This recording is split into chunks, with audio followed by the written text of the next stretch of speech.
মুখ্যমন্ত্রী মমতা ব্যানার্জি একটা নির্দেশ দিয়েছেন যে আমরা যারা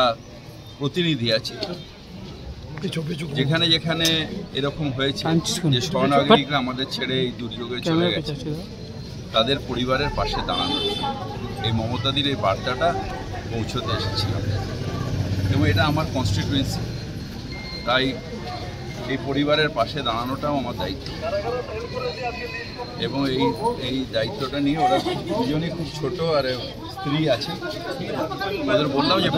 ওনার ভাই হিসেবে আমি আপনাদের সংসারের পাশে আছি। এটাই,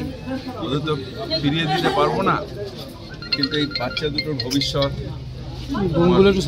যে বোনটা বিধবা হয়েছে তার ভবিষ্যৎ, মানে তার বেঁচে থাকা, পৌর প্রতিনিধি বা এখানকার জনপ্রতিনিধি হিসেবে এটা আমার দায়িত্ব। মুখ্যমন্ত্রী সেই নির্দেশই দিয়েছে।